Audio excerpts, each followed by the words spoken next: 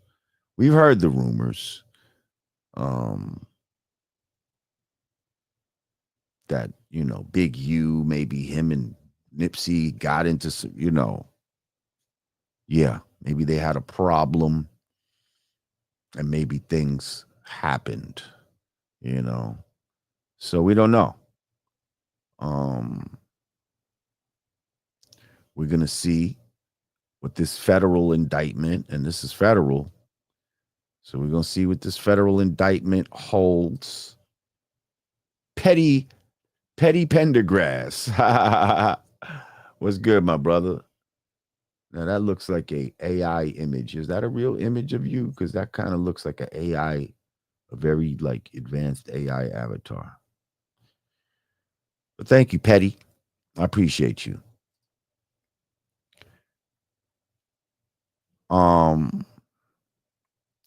Shout out to Tariq Nasheed. He is doing Hidden Colors 6. Hidden Colors 6 is in the process of being filmed.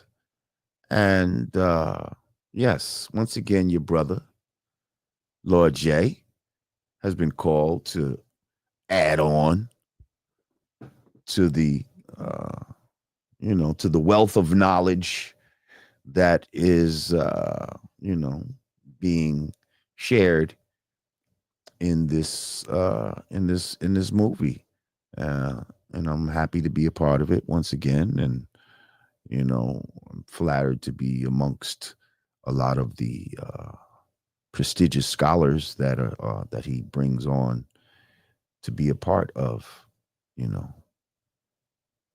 this telling of our story, and I think you're gonna enjoy it. Definitely the angle he's coming from on this one, I like it. I think it's necessary. So y'all check it out when it drops. Truly Zambian said, the problem I have with these gangsta dudes is that they never just quiet while they're ahead and take that bread to pivot into legit business, making clean money. That's where they fail. Exactly. Like, to be honest, why the fuck do we even know who Big U or Wack 100 is? Why do we even know who that? Why did we have to know who they are?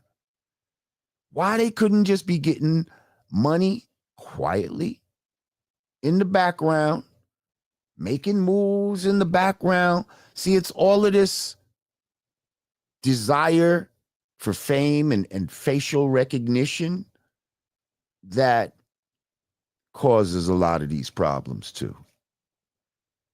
Like, there was this dude, this old man on Fulton Street in Brooklyn. He lived around, I guess, that area, like that Biggie Smalls area, that Washington, Cambridge area, Classen and Franklin, all that type of area, right? If y'all know Brooklyn, you know what I'm talking about, right? And this old man, he be walking down the street, and this motherfucker have on like overalls or some shit. Just look like a regular schmegular dude. Motherfuckers be like, yo, you see my man right there? Yo, this motherfucker own most of the buildings on this block. All up and down Fulton. This motherfucker own most of these buildings. He ain't had no fancy clothes, no jewelry, or no shit like that. But basically, he was running shit out there, not on no drug shit, on some like real estate shit. But drug dealers had to even rent from him. You know what I mean? To even, yo, listen, I say that to say, I see you, lifestyle. I say that to say, that's the type of old school shit that I feel like a lot of people used to do. They would be happy just getting that quiet money, just getting that. Yo, motherfuckers don't know, but I run all this shit around here, but don't say nothing. You know what I mean? Um, the street motherfuckers that was getting money, yo, they be mad if you put them in a picture back in the days. Picture? They don't want to be in nobody's pictures. As far as they concerned, only ones with cameras was the police. Okay? Nobody want to be in front of no goddamn camera. If you was really out here, you know what I mean? Doing that dirt. Fuck you want to be photographed for? Makes no sense. You want to be like a ghost.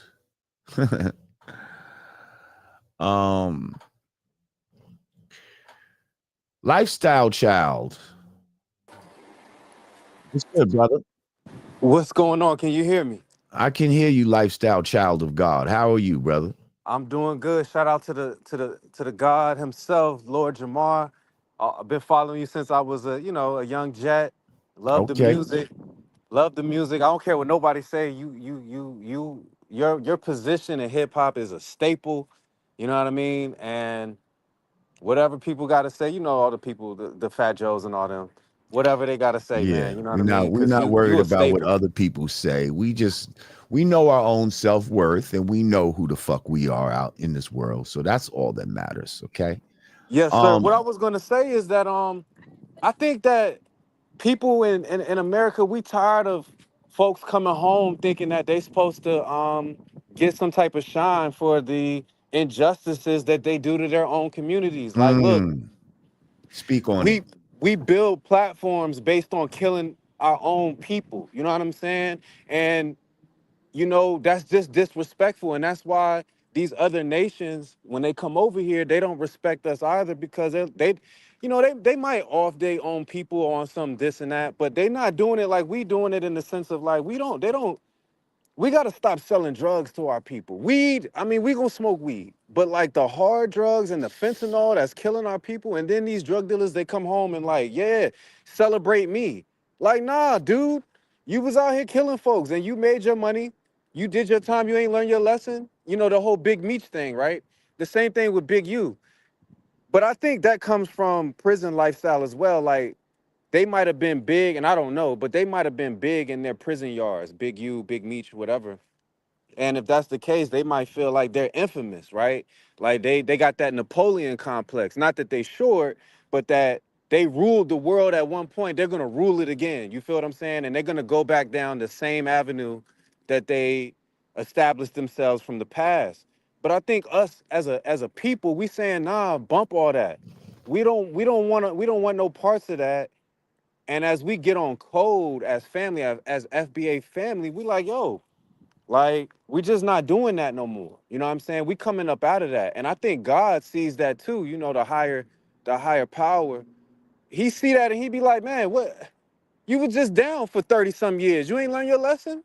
You feel what I'm saying? So I just think that we need to come up out of that mentality that we need the streets. You know what I mean? At one point in time, like you said previously, the streets was there, you know what I mean? And you tried to keep your head you tried to be invisible. You know what I mean? You tried to be the ghost. You know what I'm saying? And like Tariq said last night, the bad part about the drug game is at some point you're gonna have to unalive somebody. And I just think our community is tired of that. Like, we don't want to kill no more of each other. We love each other. Like, and we don't want to sell drugs to each other. We tired of that. You know what I'm saying? So I think that's a big part of why the big U's and the big Meeches, they falling off. I think that people are just tired of that. But you know, what I would have liked it, and I know this is a little bit off topic, what I would have liked it from Big Meech at least is come home not to be celebrated, but to help guys make peace. You know, Mm, when he went down, I was under the assumption that he was one of the most powerful black men that there is in America. Why? Because he got that Malcolm X, that Martin Luther King, where he could bring black men together and we gonna move in accordance. mm, But like he came home on some funny shit, apparently. You know what I mean? I don't really know what he thinks because he don't be posting stuff as he shouldn't, because Big U got taken down from doing interviews and all that, right? All that internet stuff, right? But like I would have been happy with Big Meech coming home like, yo, 50, I got your respect. Yo, Rick Ross, I got your respect. I want y'all to do an album together. I want y'all to come together. Like, y'all too powerful not to be working together and using y'all positions to, come together and collaborate. But I think sometimes as black men, we always think we gotta be top dog. And like you just said, Lord Jamar, sometimes it's okay to just be in the background. You know what I'm saying? And then you get your kudos for being in the background. Like, look at the Godfather. He passed away. The black dude, they called him the Godfather. He mm-hmm. passed away, but we didn't even know about dude Right. until there was a documentary, or until he passed away, or his wife got something happened to his wife, and then we really started hearing about him. You know what I'm saying? But like Facts. he played the background, and you know what I mean? And people were like, yeah, no, we don't need to take pictures of this and that and all that and this and that. You know what I'm saying? See, these people they want to do things that are um cancerous to the community, right? Go to jail, and then they want to come home and they feel entitled to be celebrated. Like they have a certain sense of entitlement. Like, yo, I did all this. I remember what I did on the street. Remember all that killing and all the drugs and money that I made on the street back then. Well, now I did all these years. Y'all should celebrate that too. And now that I'm out here, the world owes me. Like a lot of motherfuckers come out with that type of attitude, like, yo, the world owes me for all these years that I was locked up. And when I get out here, y'all gonna pay. You know what I mean? And I it's like, feel that. That's that Napoleon. Napoleon was on that. You know, they had to put him on his own island at some point. Like, yo, you stay on this island, and we're gonna put an embargo around the island to make sure you don't jump off that island. You know what I mean? And he still got off that island and still tried to conquer the world. You know what I mean? So, mm, but the last thing I'm gonna say, and I don't want to take over your show. The last thing I want to say is that I think females need to understand how men have built the world for them, right? And what I'm trying to get at is basically like a lot of the times women tend to go after those guys that's been to jail or been hood or got the streets under lock, or they drug dealers or whatever they are. They got this infamy about them, this mystery, this darkness around them. And see, that's attractive to females, right? And see, I think that if females start saying, and I'm not going at the females, I'm not trying to blame y'all or nothing.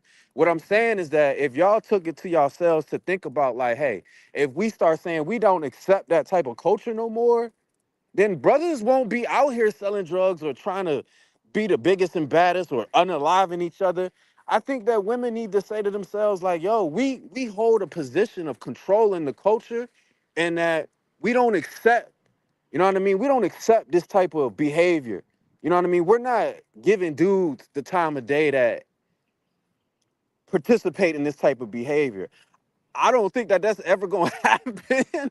But I'm just saying, like, we follow trends as men. We're trying to get women. You know what I mean? And so we do a lot of things in this world to obtain a woman. And so a lot of the brothers understand that some of these women, like Tariq said last night, black FBA women ain't dealing with no beta males. And it's unfortunate that a lot of the males that are looked at as alphas are the type of males that we talking about right now. And I land my plane. Thank you, Lord Jamar. yo, thank you, lifestyle. Appreciate you, bro. Sean Myrie, Bless. Much respect, Lord talk to Jamar. me. How are you, I'm going to go brother? straight up to the point. My research over the years, watching all these documentaries, and I'm really interested in like the black culture. I am black. a lot of these gangsters are really government agents, or they turn into government agents, right? From the Black Panther times, when revolutionary black man was the thing more popular, right? They planted a lot of Hang these on. agents. Hold that thought right there. I got to take this call. Hang on a second, guys. Hang on a second. Peace. I'm in the middle of my show, but tell me something.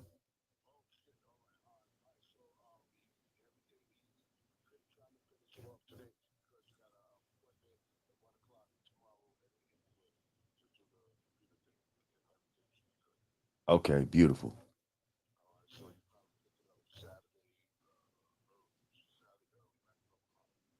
Beautiful. All right. I'll hit you back. Thank you. Shout out to DJ Faze in this motherfucker coming with the good news. Yeah. I had to stop the whole show right now to take this call. I was about to say that. I said, nah, fuck that. I gotta see what the fuck he talking about. All right, peace.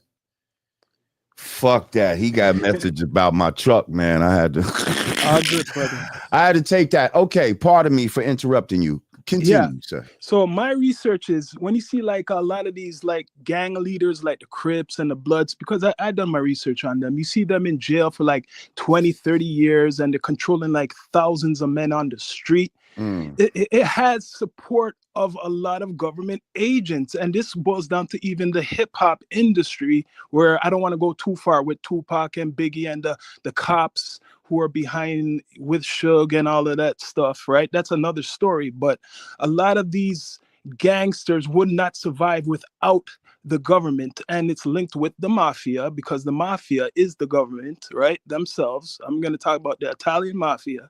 From long time, these guys were recruiting certain black individuals from different hoods all over America to get into the black community, which these mobsters or gangsters are part of the government, right? So even if people want to fight all the fight you want to do, no matter what, it's a government thing, the CIA, and I could keep going on, right? Yeah. You could. Yeah,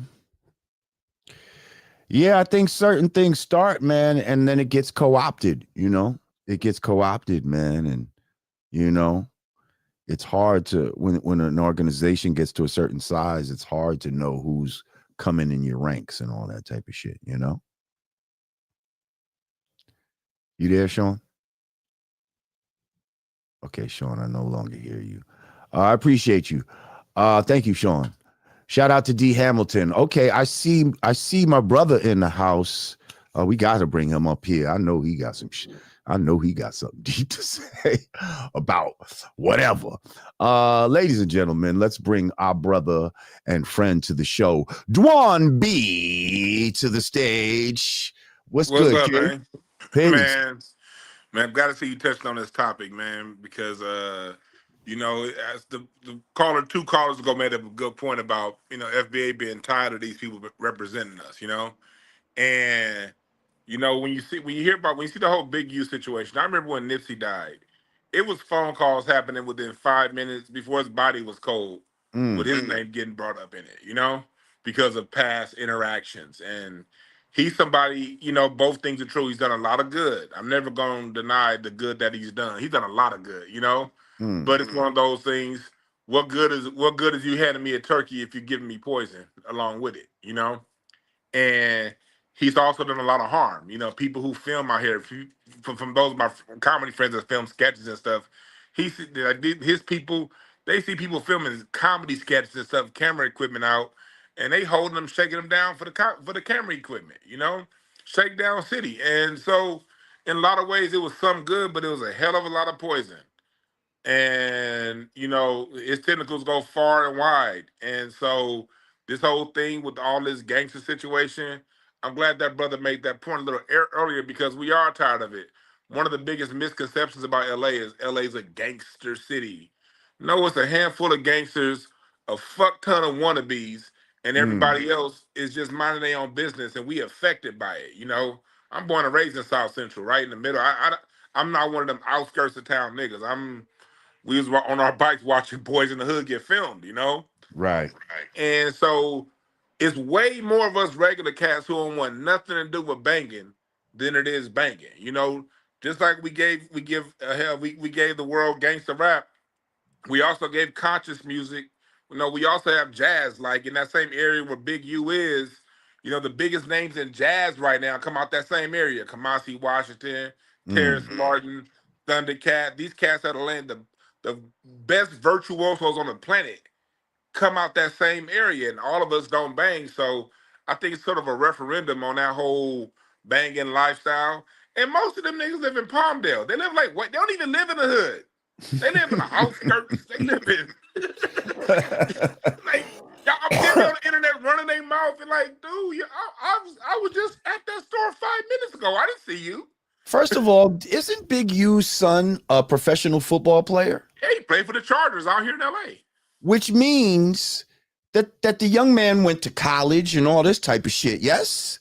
Mm-hmm. Okay, so he wasn't living no gang banging type of lifestyle. You understand what I'm saying? It's funny, these dudes hold up these standards for other people, but when it comes to raising their children and all that, why you ain't send your son to the penitentiary? If you wanted him to be like you understand what I'm saying? No, you didn't want him to be like you at all. You wanted to make sure he was a good kid and that he had good grades and that he he excelled in sports and he ended up going to college and he did so well that he ended up being a professional football player. Meanwhile, you out here promoting and doing, gangster shit and having certain people look up to you for this when all that shit leads to where you at right now, Ricos and fucking all kinds of bullshit and having to eat Little Debbie's and ramen noodles for the rest of your days. Like, come on, man. Hey, but Lord Jamar, let's go back to Ice Cube's death certificate. The early days of conscious rap or quote unquote gangsters rap, that's what they were saying. That song Summer Vacation was all that's all it was about. It was telling you, okay, Ice Cube did a great job of illustrating the glories of a lifestyle in the beginning of a song. And on the last part of a song, Cube, they'd always tell you the consequence to that. So you know what I mean? So it was a two-pronged thing. They was telling you, your summer vacation is gonna be in prison if you adopt this lifestyle. But somehow people only hear the first half of these songs and not the last half of the song that's telling you where it's gonna leave you where you're gonna end up. And so it's just one of them situations right now with Big U. This city right now, like, it's real quiet. Let me tell you that. LA's real quiet right now. Very quiet because on both sides of the law, because you got really good innocent kids who just play football that Big U had a great impact with, and then you got the other people now. What's gonna happen next? The World Cup and the Olympics, because they kicking them niggas out. So I don't know. I don't know where this is gonna end up right now. It's real quiet out here. What do you think all this shit that Big U was talking about where he think that Wack 100 is a cooperator and he might be working with these boys to help try to fuck up whatever he was doing and shit? What do you think about all that? Well, being someone who be out in these streets and I run across these cats from time to time, I'm not gonna say everything that I think, but I will say this. This is my personal opinion. I'm not gonna put any name on it. These people on the internet running their mouth, I think all of them the police, honestly, or have some kind of connection.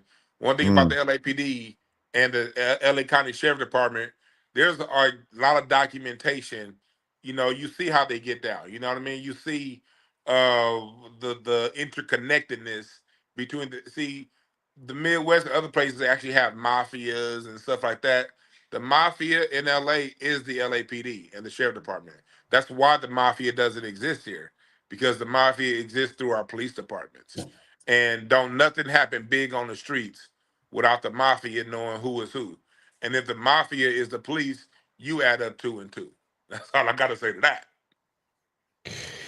If you're just joining us, I'm here with my man Dwann B, musician, music historian, LA native. And yeah, we talking about Big U and just, just all this gangster shit inside hip hop. Why motherfuckers, would continue to do street shit when they have an opportunity to, transition into legitimate life. Because that's what a lot of these mafia and shit dudes did. Like, you know what I mean? Like, they used that to transition into something legitimate. It's not like you want to be doing this shit forever, like, but And it's another thing though that's weird about the whole check-in thing. Going back to what you said, I've been watching the whole show when you was talking about the check-in earlier and how when that got fashionable. I know another thing about that because, like, my 20s, a lot of my friends were in the NBA, and so I saw both sides of it. The cats that had the money but just wanted to come and go to the club, have a good time, they didn't have to check in. They just go to the club, have a good time. What I did see at the same time, I'm not gonna mention any names, was a lot of these players wanted to be tied to the streets. You know, um, that's what they wanted. And then the same thing with out of town folks. You got people from out of town. You got Chris Brown moving to LA, wanting to be tied to the streets. You got Lil Wayne, who got put on in New Orleans by certain players, people that went to UCLA and was a dope player. A lot of people in LA know who I'm talking about, or the ones that put Lil Wayne on in New Orleans. So when they came to LA, they could be down. A lot of these cats, they I guess they done seen the videos from the 90s and they think that's what it is. And so a lot of these basketball cats, you saw Draymond Green, he was implicated. I'm not implicated. He got in the lawsuit. He got quote unquote extorted Shaq.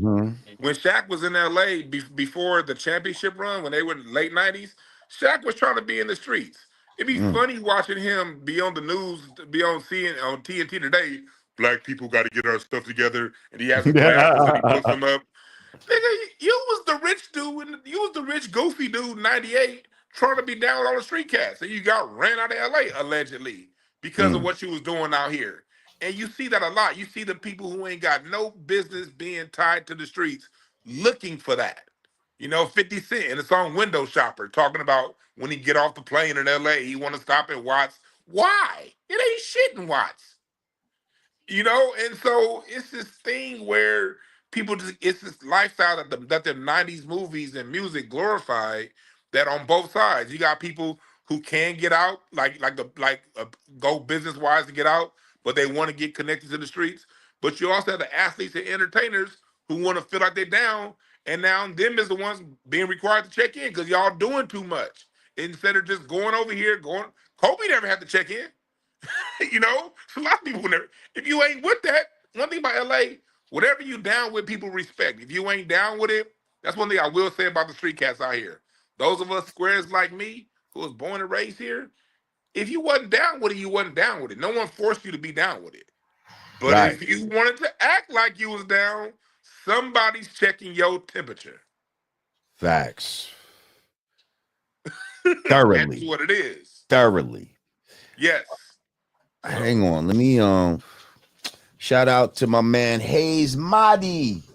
Thank you, my brother. Peace. He said, peace, Lord, tapping in. He actually go to my gym and shit.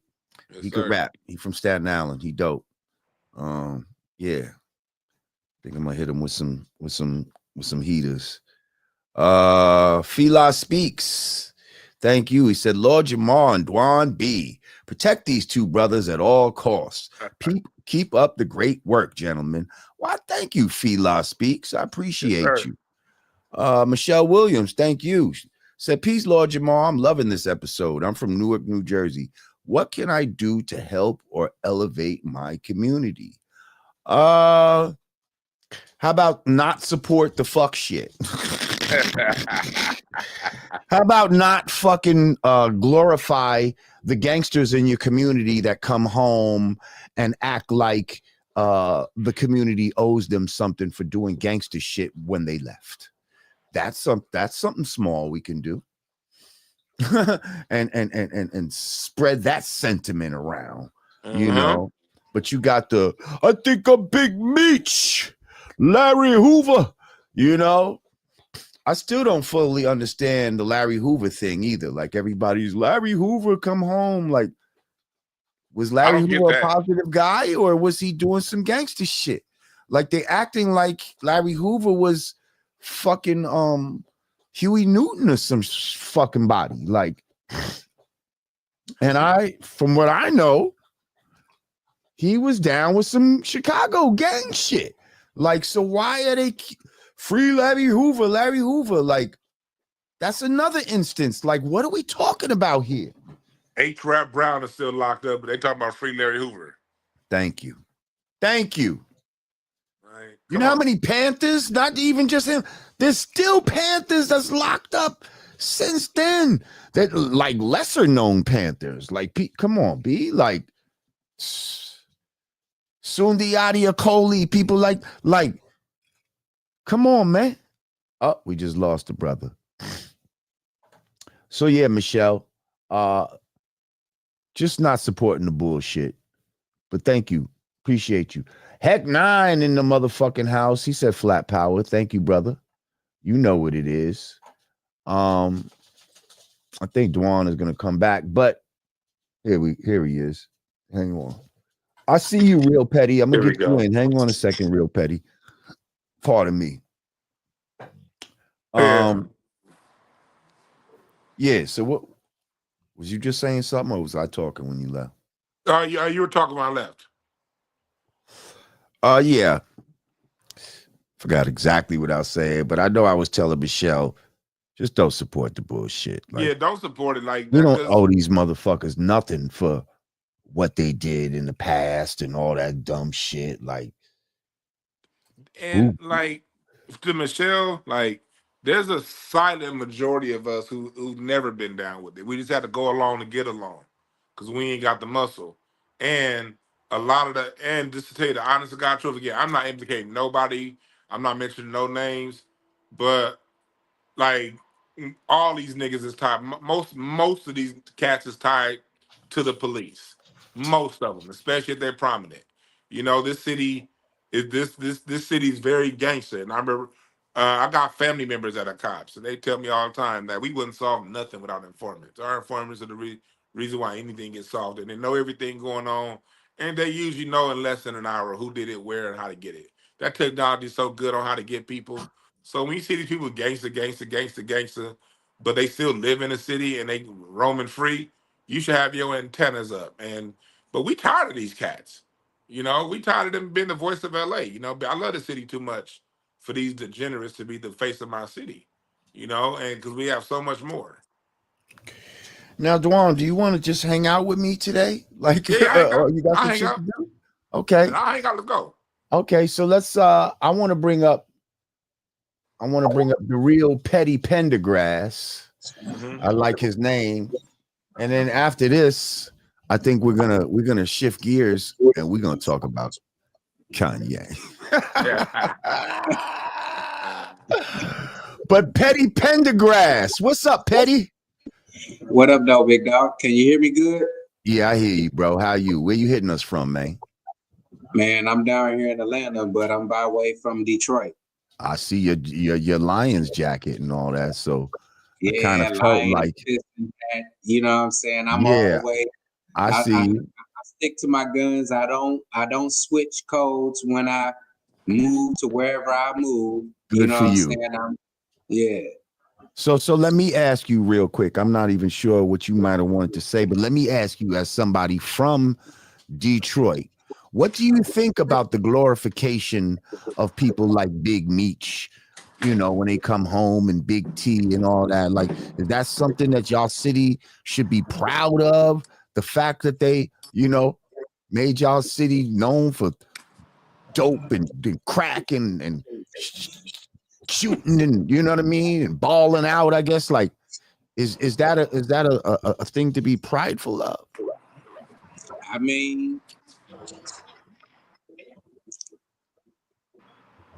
I would have to say, you know what I'm saying? It's as Say what much you feel. prideful as Frank Lucas. You know what I'm saying? I ain't got mean, no pride for Frank Lucas. I know it, and see, well, we mutual. You know what I'm Right. saying? Okay. You know, I can't speak for everybody in the city, but for me, I'm just like, you know what I'm saying? You had your run, bro.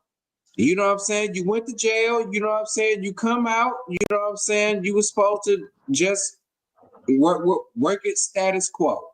You know what I'm saying? The whole beef with him and Rick Ross and all that other type stuff, me, honestly, I wouldn't have done it. You know what I'm saying?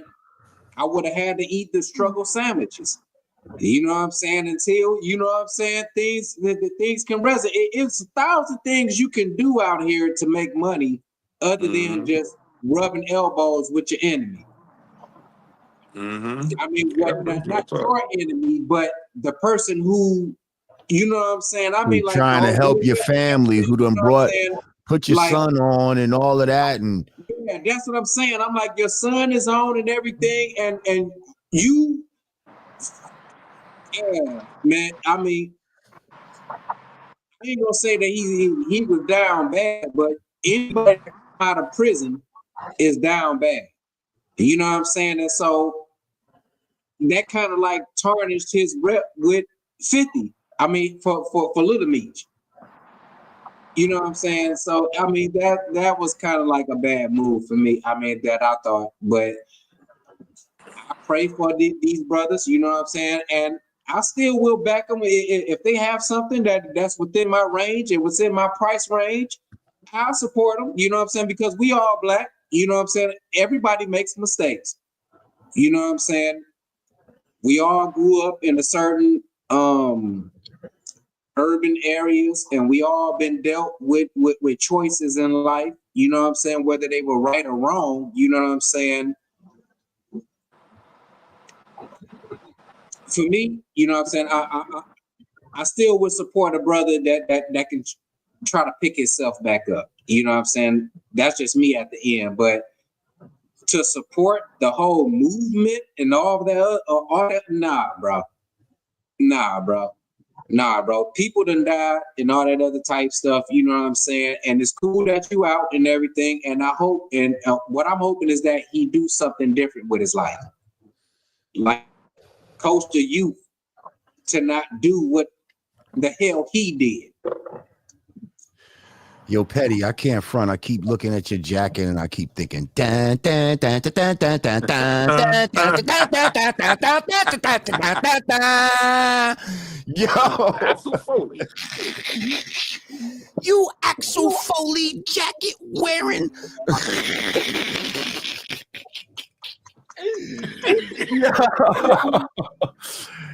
Oh shit. Oh my God. Oh shit! Nah, that jacket's hot though. I can't front, but I just hear the. But yeah, man, I just hope that I hope that nigga do something with his life. Hope he do something with his life that's positive. That at the end. Well, I hear you, Petty. Shit. What did you originally? Because I brought you on the Big Meat shit, but did you originally want to comment on something? You want to talk about Big U or something before you get out of here? You hear me, Petty? He looked frozen. Yeah, I hear you right now. Okay. I was gonna. What's up? I said, what did you originally come up? Because I just asked you about Meech, but did you originally wanted to say comment on something else, or you good? Oh yeah, man. I mean, I was basically when I came up, I was looking at the topic. Lost them. All right. That's all good. Hang on. We got Ben Frank in the house. Ben Frank, you on with Lord Jamar and Dwann B. What's good? Peace to the gods. You already know, Lord. What's up, Peace, Ben Lord. Frank? Peace, D Big, my baby. What's up, man? Salute. Where you hitting us from? Detroit. Detroit. Heart of the city. A lot of Detroit today. What's going on? Yeah, you know what? Yeah. Just wanted to, yeah. I'm gonna comment real quick just on the Meech tip, if you don't mind, Lord. Mm-hmm. We highly respect that man out here. First off, he's not from Detroit. He's from Ecorse.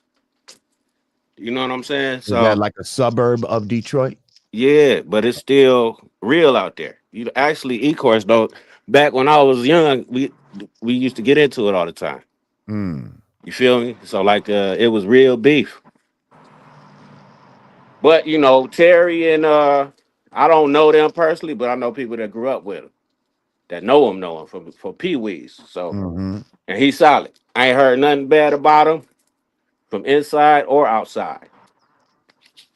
Yeah, dudes could Only be thing I've solid. heard is tripping over the females. That's it, and that Mm. don't count, bro. So you know what I'm saying, guys. So you know the man is solid, man, and he never was into any gang shit. He was actually pushing unity. And that's Who one thing they was? wanted to get rid of at that time. You Who, know that? Meech? Yes. You see, he But deal with all sides. He never right, he never dealt with like one bubble. right. But did he deal with unaliving people for Never.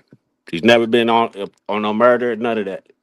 And I'm not talking about nobody from in his organization? Maybe not him per se, but I'm just saying, like, so when you dope. They dealing, made a when lot of you money. right, and when you make a lot of money and sell dope, here's what's gonna have to happen at some point. Somebody's gonna get shot, either protecting the dope, fucking, taking somebody else's dope, or Yeah. whatever the case may be. Somebody's gonna get killed, right? And also, that's on one side of it. Somebody's also gonna fucking overdose on some fucking drugs. Yeah. Somebody's gonna Their life is gonna be killed very slowly by just being on drugs and all that type of shit.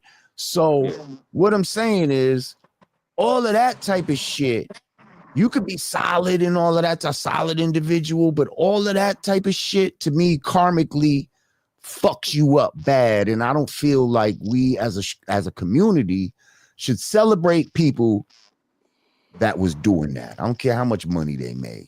Well, you All gotta right. look at the pharmaceutical industry. How many people are they killing? Then look at Right. And I I don't never sell celebrate you the swine, brother. pharmaceutical industry. I don't celebrate Exactly, guy. AstraZeneca. You know what I And mean? I don't sell swine. You feel me? Yep. And going back to the America, going back to what Ice Cube was talking about and the death certificate, you know what I'm saying? He was talking about that. They'll sell you the pork, the swine, and kill you slowly. You feel what I'm saying? In fact, most of the stuff that coming out here off the boats is coming from who we know. You feel me? We already know who bringing all that stuff over here. Why are they trying to have us take all of these monikers of the worst crimes in America? But they doing it. Like your first conversation you were talking about earlier, Lord. They want us to put us the face of everything that's bad, everything that's the worst of this country, bro. We are the face of that.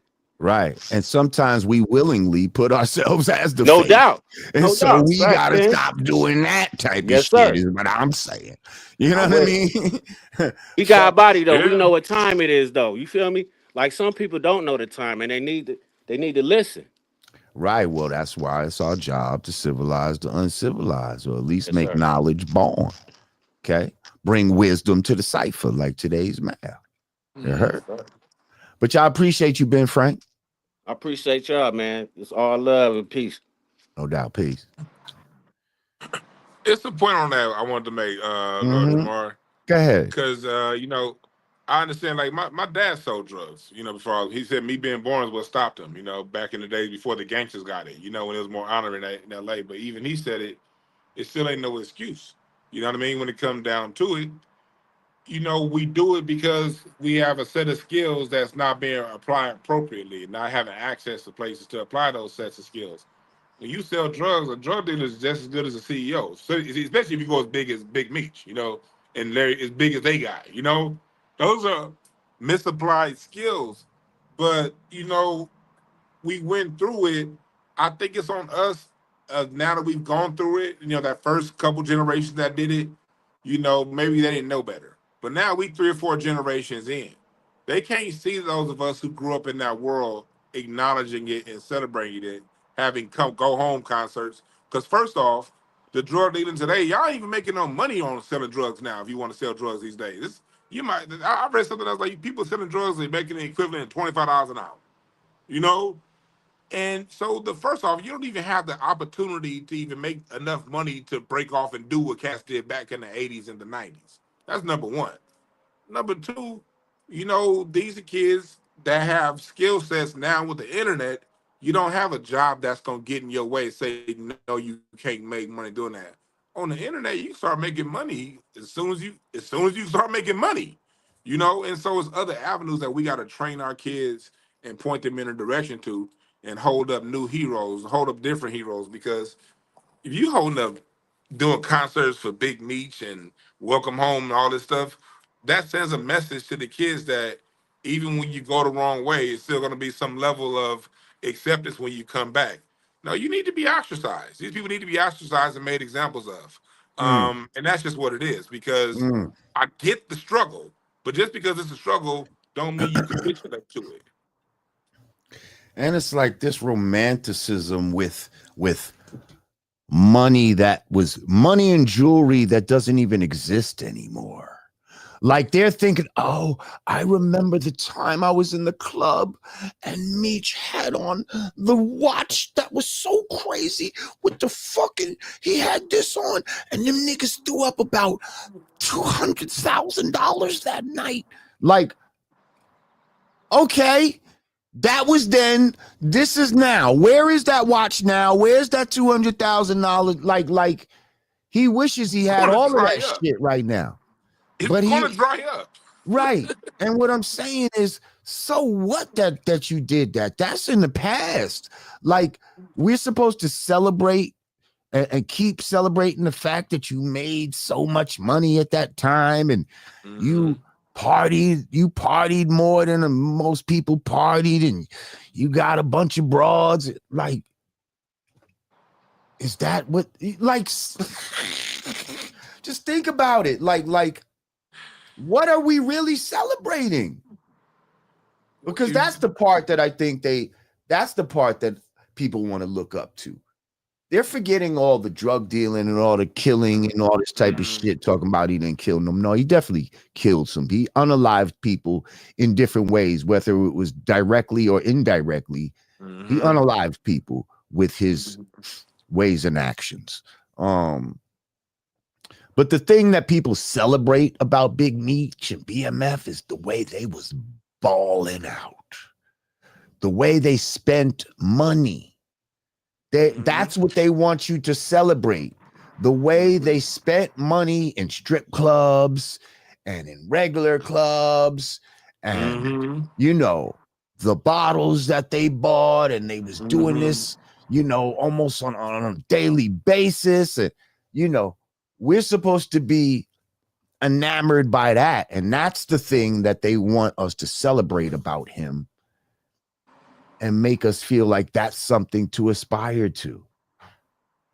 When again, today's drug, you can never even make money like that. You can't. Today. You can't. You can't. And you getting the same prison sentence. You getting the same jail time and 1/20th of the money. And I mean, like, you really can make more money selling on Etsy. You can go down to the jewelry, to the store, to the downtown district, and get some trinkets and put them trinkets together and get your daughter to help you put these trinkets together that cost you 20 cents a trinket and sell it for 40 per trinket. You'll make way more money on Etsy than you will selling drugs these days. What are you doing? Truly Zambian said, how many scholarships did Meech sponsor? Well, I guess the strippers would tell you that they got a scholarship from him. They got a scholarship to Pole University. That's, the crazy part about that comment they made. If you go back to the street cats of the 60s and the 50s, the street dudes was putting money in Malcolm X and King's pockets. Some of the street dudes was at least doing that back then. Back then, at least some of the street dudes that was running numbers and doing things, that's how we raised money for businesses before the bank started giving us loans. I mean, now if we celebrating the just say a Big Meech was celebrated because word got around that they started a company, they helped start a company that's now worth a lot of money, okay, I might have to think twice. But again, that's not what we celebrate. We celebrate how much money they threw in the air, not how much money they put into getting people employed. That's scholarships, like she said. Like, what? What are you Oh, talking that about? that's truly Zambian. Um, yeah, like who did you employ for real? Like, oh, I got this one rich. No, you turned the motherfucker on the drugs and they got money, and at the end of the day, most of them motherfuckers ain't even got nothing now. You know what I mean? They fucked up like you fucked Probably up. rolled on them too. He probably set them up there and rolled on them. I mean, first of all, niggas got out. When niggas get out early, bro, you got to like, Uh-huh. you know what I mean? You got Uh-huh. to let it all out. You got to tell Uh-huh. about all your crimes and all this type of shit. And you know what I mean? And they better Uh-huh. not find out something after the fact or your ass is going back. So that's how they Mm-hmm. scare you into telling some shit that they ain't know about type of shit. Yep. All of them, they all snitch. That's why I tell people they like this is going back to the 90s. They all tell. So yeah, just I think the And if less they would attention. be just real with it and be like, you know what? You motherfucking right, I told. I wanted to come home. Uh-huh. Like, you know what I mean? Like, fuck Mm-hmm. all that shit, all those codes and shit y'all niggas is talking about. Like, I wanted to see my babies, man. That's so Yeah. I fucking told. You know what I mean? Mm-hmm. Like, Yep. if they would do that, then maybe, you know, you might could give them the benefit of the doubt. But a lot of them try to act like I didn't say nothing. I'm solid. I never opened it. You know? All right. Nigga, then how you get home? How All you out? right. Like, stop the bullshit. You know what I mean? Like, Yeah. stop the bullshit. Like, come on, man. You think we fucking stupid? Yeah, But man. yeah, it's okay, man. You wanted to get out, man. You didn't want to spend the rest of your life in jail, man. And you realized that the street code wasn't everything that it was cracked up to be, and Mm-hmm. you weren't getting somebody said Alpo did. Alpo, and he came home and wanted to try to get back on some bullshit, and you saw what happened with that. Motherfuckers took his ass right out, packed him right up, and sent him, you know, But where he seemed like I'll he say wanted to this go. from personal experience. I know a few ex drug dealers, a few ex pimps that did go and flip it into a cigar lounge, and they really do employ. They open up bars, and then they opened that up 20, 15, 20 years ago, and it's still open. Those people do exist too, but at the same time, they ain't who we celebrate. We not knowing those real ones. They don't. They you if you know you know. They ain't running their mouth. Again, it comes back to why you asked the critical question. Why are we celebrating? Because it is cats that did come back and do different things. Raise doctors. One of my friends that's a doctor now, his dad. I look what my Right, dad did to flip his. It's certain people who did things to flip it, but those aren't the people we're celebrating. Again, we're celebrating the ones because every time you see somebody, I was watching an interview with some NBA player, Antoine Walker. It was an interview with Antoine Walker talking about Big Meech. He was like, "Yeah, we was in the NBA, but when Meech came in, he was getting 7 bottles of this, and another 7 bottles of that, and they had the watches." And I'm just listening to him, and this dude was like really almost damn near getting a hard on how much money this dude was spending. What are we talking about here? What are we right. talking about? What are we talking about here? Why are we getting so excited about that? Okay, so the fuck what? Like, can't do it now. You know what I mean? Yeah, Like, and yeah. even if he could, so what? What? So what? What is that? It's just, it's not doing nothing for us as a people. It's not even doing nothing for you as an individual, other than Mm-hmm. having people talk about you. And there's Yeah. plenty of things you could do to make people talk about you. You know Mm-hmm. what I mean?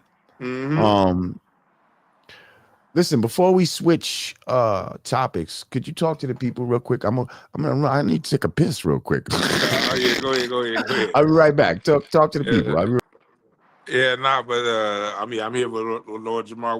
We started talking about this whole situation here in L.A., and that's why I tuned in.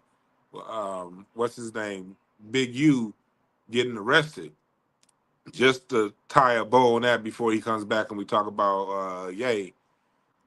Just understand that Big U was tied in on all levels, you know, all three levels. From the streets, the political side, and the neutral side. And it's gonna be a lot of varying opinions of him because depending on what level you interacted with him on, that's gonna be with your takeaway. I didn't know him personally, I've only seen him from a distance a few times, but he was a very charismatic person. But I will say I'm from that generation behind him. So a lot of my generation, um, we were affected by a lot of the moves that he made more so than anything. But just understand that, you know, he's somebody that, you know, it is a big story out here. You know, I encourage y'all to look up the relationship between him and Nipsey and do a deep dive on that. You know, most of those stories I hear out there, I must say, you know, pretty damn accurate from what I understand. Um, but you know, look him up. He's it's gonna be a lot of different opinions on him. But either way it goes, him being off the streets, those of us who are straight up and narrow, we ain't shedding a tear. I know too many people that I know whose camera equipment got taken because of that shakedown shit that they would do. We just trying to film in our city. I know people who've been in the club and then got their stuff and then only for them to call back. Because I know actors too. We heard about, and I'm not saying he did it all. I'm not saying Big U did it all, but he represents a particular archetype here in LA that these things get done. BET Awards, NBA All-Star Weekend. Y'all hear the story. All-Star Weekend gonna be out here next year.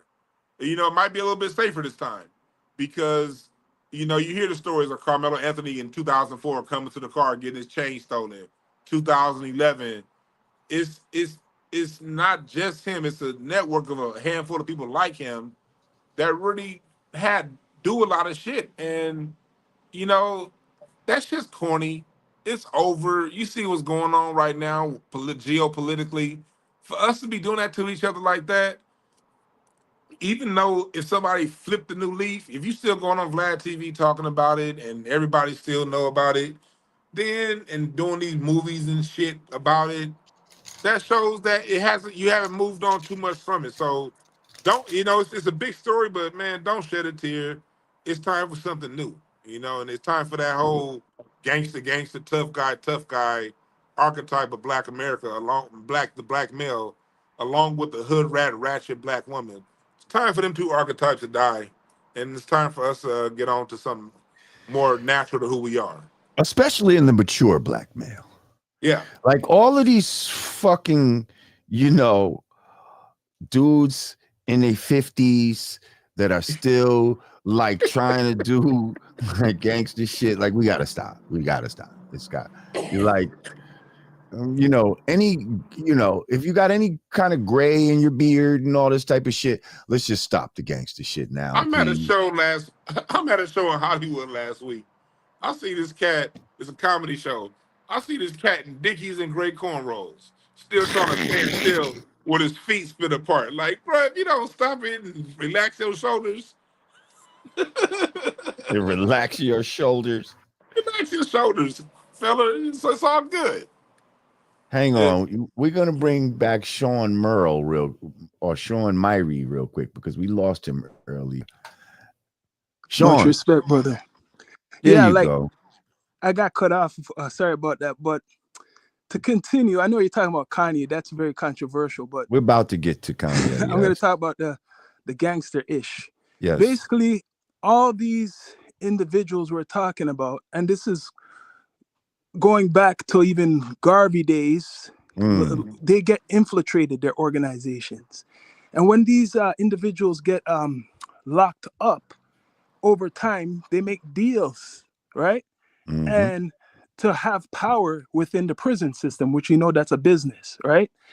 And when some of these guys are in there, you notice they live for years. I don't want to name all these guys' names. There's too much of them. They're in there for like 30 years.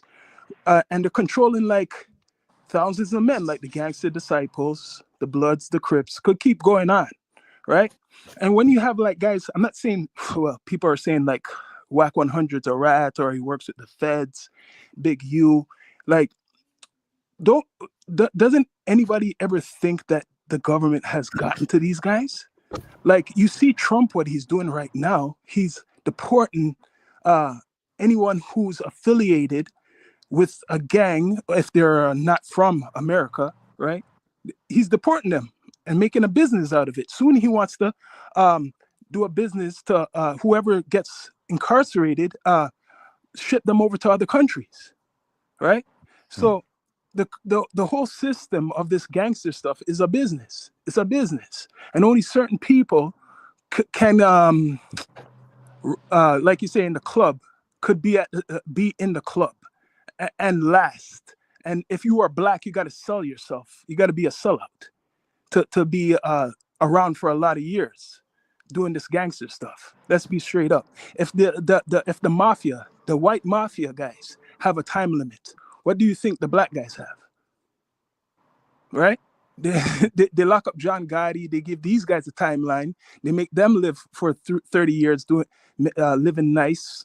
What do you think is up with all these black gangsters? Yeah. So we could talk. Yeah, we could talk all the street stuff, but the streets is owned by the government. The government wants a lot of our people to be in prison. It makes money in all types of ways, right? So if crime goes down, or if people stop this whole industry of drugs and doing all types of so-called illegal stuff in the eyes of the government, what's the government going to benefit? Why are they making so much prisons? Why are they doing this? They need these agents, like I'm going to say straight up like Big U, Wack 100, and all these characters, especially with social media, to talk, making people think that these guys are the same like they were maybe 20, 30 years. And they already got to them. They got to them already, right? And then his time is up. How do you think they didn't know Big U was doing all this stuff people are accusing him of right now? They didn't know about all these things. They watch everything. Especially now the cameras is everywhere. You better believe they watch everything, which is another reason why you could never make fucking money like that these days, motherfuckers, because you on camera doing every goddamn thing. Like a tracking device in your pocket. You know what? I'm going to give you this. With a tracking device in your pocket. I'm going to give you this. I interviewed Loose Cannon not too long ago, right? And I was watching him after that doing the talking on the internet. And then I seen him on a No Jumper. Right after that, I knew something was going to happen, because Wack 100, sorry to say, he was on there too. And they're accusing Wack 100 of being a Fed. And coincidence, you see Loose Cannon and the rest on the show get locked. All of a sudden, I seen Loose Cannon talking a lot since I interviewed him. On the net more. Respect to his people, but I'm not saying, allegedly they say he's part of this, but I seen it. And he was talking about situations. And he was. And like, yeah, respect to him too. I used to like watching his videos. Right. I used to like watching some of his videos, but that came back to a problem that those of us who still live in the city experience. The internet is hearing all these gangster stories, but y'all don't live over here no more. Y'all, when I saw where the house got raided, I'm like, I know where that is, and it ain't nowhere near the block. But everybody talking about the block, I gotta still walk down this motherfucker. It ain't like that no more. So at the end of the day, they're coming for more people. This is just the beginning. They're gonna dig for the Nip stuff, right? Same thing like with the Puff situation. In my opinion, I think he's involved with Biggie and Tupac. That's the real deal, meat of the story, right? They're gonna dig for all these black celebrities or black entertainers who's talking about the streets or connected to the industry. You're gonna see more people get locked. And Suge Knight doing a whole lot of talking right now. You're gonna see a whole bunch of them get locked. Watch. The real thing with Puffy is really the Biggie and Tupac thing. It's not this whole so-called sexual stuff they're talking about. Mm. Well, we're gonna see. But I thank you, Sean. Appreciate you, bro. Respect. But yo, I want to hear about that Kanye stuff because I know that certain things what you say, I know he says he been saying too, and I know he took some of the energy, probably some knowledge off of the God still, But Well, we'll see. We're gonna talk about it. involving the black hats. That's all I gotta say, yo. Yeah. Appreciate you, Sean. Bless. Respect. Yeah. Well, that's a good little segue. Dwann B. First of all, if you're just joining us, make sure you click that like button, you share this joint, and you subscribe to the channel. Yeah. Also, shit, you got a YouTube channel as well, Dwann, yes? Yes, sir. Everything, YouTube, Twitter, Instagram, at Dwann B. Put at Dwann B. Or put DwannB.com. Just go to my website. All the links are there too. So you find me everywhere on that.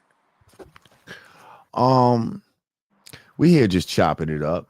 So your man Kanye, and he's back, and I tell you, he is back with a vengeance.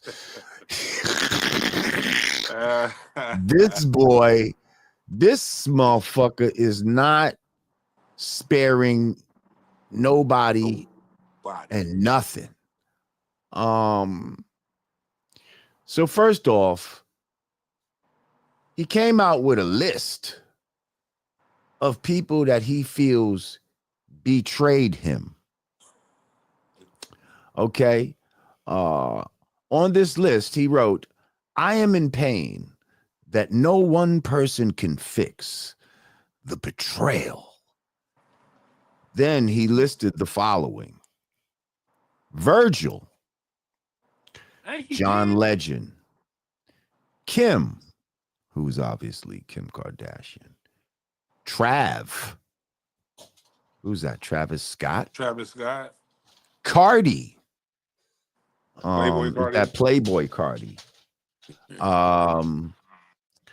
Big Sean, Jay Z, Ty, and I guess that's Ty Dolla $ign, Tyler the Creator, Dirk, Lil Durk, Common, Cudi, Kid Cudi, Pusha T, Don C, damn, Amber Rose, the Kardashians, Adidas, Demna, Balenciaga, my own kids, my own family, the black community, and of course, the Jews.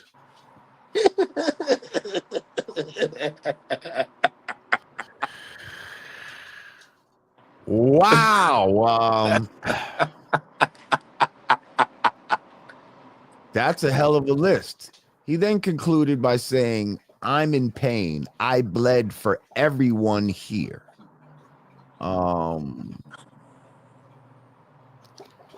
And then I guess he put up a video that captioned, "I'm in pain. My soul is black. I am evil." Listen, this is following a lot of stuff he's been doing as of late. He's recently, caused an uproar with his, embracing the swastika and speaking about Nazis. Although, I think there's a point he's trying to make there. And I spoke on it previously. That point being, if you're not comfortable with swastikas and imagery like that, then why are you comfortable with things that are offensive to black people and Holocaust like when it comes to black people, yeah. So he was saying stuff like normalize Hitler, The same way you normalize nigga. Like I see what he's trying to get out there, you know. Yeah. And yeah, they're acting like it's the illest thing that he could have done. Yeah. But now here he is coming out with stuff like this. He also had a tweet where he was talking about he's been wanting to kill himself for like every at least once a month since his mother, he said, was killed in her surgery. He's been consistent with that. What's that? He been consistent with that. Yes. So he believes, I believe, that his mother was unalived during her surgery.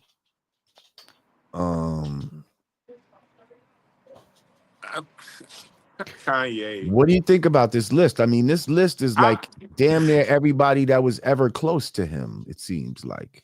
This is what I see. I see a lot of pointing and no looking in the mirror.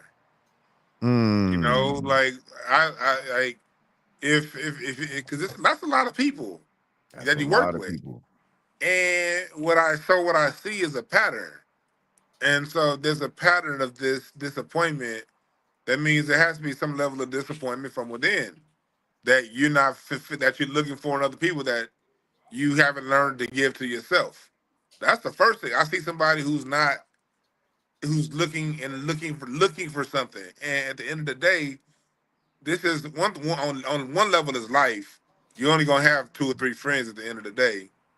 On the other level, you're in it. You know better than I do. It's the entertainment business. Fuck, like you expected to not be disappointed by people. You know what I mean? This is it when you're dealing with creatives. Like I get those guys. I know his issue with John Legend was, you know, he turned on him on CNN over political disagreements and Common. His issue, I know he had the Big Sean issue. But it sounds like a control freak that's really trying to control everybody's outcome and not just work with somebody, then be on your goddamn way. Like, you know, but, you know, I think Kanye's doing this to his music's no longer popping on a way that he used to get our attention through his music. He can't do that anymore. And he still needs this attention. So he's going to get it through this and hopefully through the controversy in his mind, he sells some units. You know, he keeps himself relevant. You know, you see, Kendrick's not on that list and he's been going at him. You know, Jay Z's on the list, but what did Jay Z's kids do to you? I believe in talking some good shit.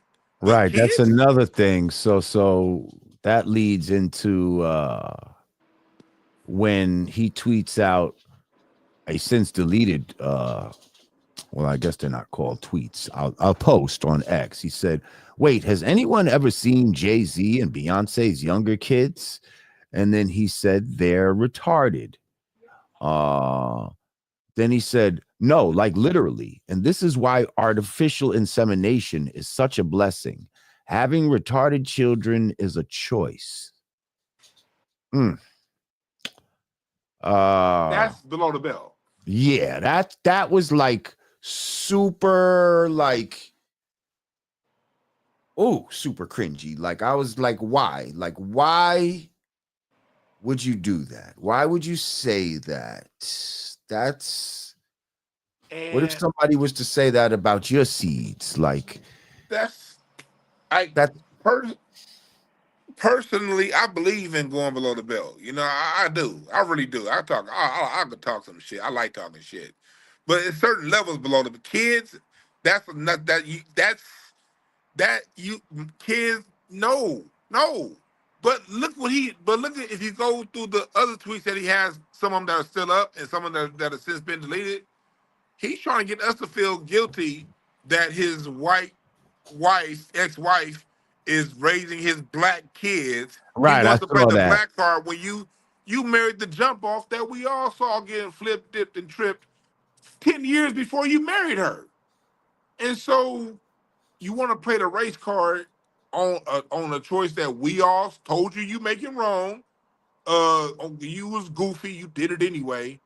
And but you now want you want us to feel bad for you because you don't have access to your kids. You want to raise your kids. You talk about I can't see my kids. Then you talk about somebody else's kids. Like, You know, and I don't like Jay Z either. People who know me know I don't fuck with Jay Z, but nah. I recently started learning about narcissism and what it really is. Mm-hmm. I think there's a good chance that Kanye is a narcissist. Extremely. Like, seriously, people, I think you really need to look into what narcissism is and the characteristics of it. Because for a Mm-hmm. lot of people, it's just a word.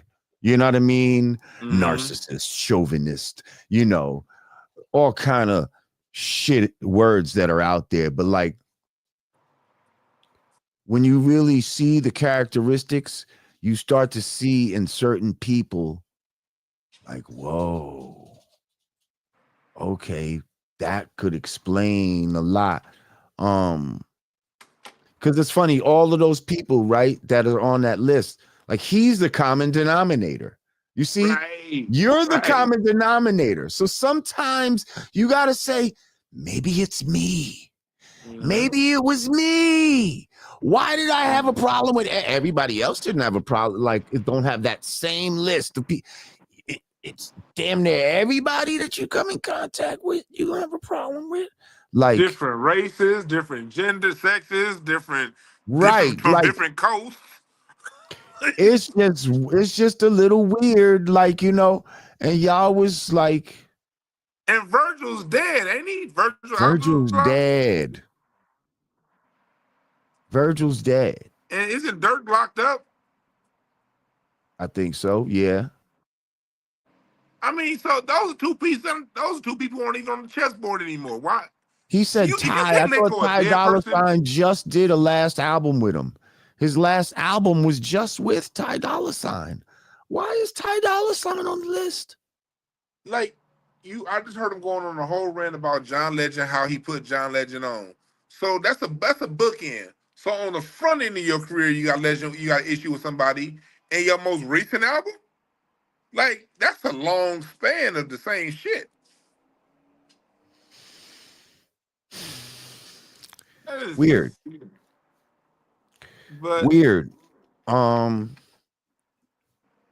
these are the kind of dudes that would marry a Kardashian. These are goofies. And then that's what I'm saying. And then for him to pull that white woman with my black children card is kind of crazy. Like, nigga, you chose her. We told you. We Matter of told you. fact, You literally made Gold Digger and all this type of shit. And then you went and did exactly. And when you get on, you can be saying with a white girl. You literally did what the fuck you said in the song. and you Huh? got mad at us for calling you goofy for marrying her. We was Black America was like that old Tower of Power song. You still a young man. Don't waste your time. And you did it anyway. We also hit you with the you can't turn a hoe into a housewife. But you did it anyway. Oh You man. see, that's the arrogance of a narcissist. Like he believed that he was powerful enough. Nah, fuck that. That's for regular niggas can't turn a hoe into a housewife. But me? Kanye? Oh, nah, I'm different. Nah, I got the power. I could turn this hoe into a housewife. Watch. Watch this, y'all. Hang on. Lifestyle Child is back. I think he wants to he wants to add on with the Kanye. You back, Lifestyle Child of God? Yeah, brother. I feel like Kanye suffers from he does suffer from narcissism. You know, when you in the industry, as you know, Lord Jamar and Mr. B, like it's got some demonic elements to it, right? And he was Mm. dealing with a lot of powers that, you know what I mean? It's like a dog eat dog world within inside of just the music industry. And what Kanye suffers from is setting up borders for himself, right? Emotional borders. Like we don't need to get too, and I say this because I suffer from this myself. Like I don't need to be so detailed with people. It's cool to say hi and bye. It's cool to do business, you know, but then like keep it moving. Sometimes I feel like Kanye puts too much investment in people, and then he starts suffering from Man, what 50 suffers from, right? 50 be suffering from the same thing. It just don't come off that way, right? But 50, you go against the grain with 50, he's trying to cut you down. You feel what I'm saying? So I think Kanye don't have that same type of power to where he could cut people down. I just think he needs to set up borders. Yeah, I agree with Kanye in this sense. Like he might have been disappointed by Jay Z, who he wrote a whole song about and helped boost Jay Z's career. He probably feels an emotional attachment to that. In which case, cool, I get it. But you know, continue to do your work, your shadow work on yourself. But he also ain't really been the same since his mom passed. Ever since his mom passed, Kanye been on a downward spiral, and I just think that even with the Kims, you know, as men, sometimes women come on to us and we think that they like us, but they don't really like us like that. You know what I mean? They just like us for what it is that we got. And Kanye was the biggest artist and producer at the time. You know what I mean? But we got to go also and do the research, right? Amber Rose was just on Shannon Sharp talking about Kanye and talking about how Kanye likes to get the women that other men want. And he Mm. wants the way he be letting his women run around naked, and Amber talked about it because she said Kanye did some shit like that to her, excuse my language. And she was like, yo, I hated it. You know what I mean? But the reason why he did it is because he wanted other men to envy him for having me. You know what I'm saying? Well, So I now think did you, not to cut you off, but I just no, go saw ahead. some shit where Iggy Azalea was talking about this dude, Ye. And actually I screenshot it said she said it's crazy how much I actually know about that man and the things I could say. Thankfully, I'm nice and don't want to involve people who don't deserve to be mixed into his manic episode.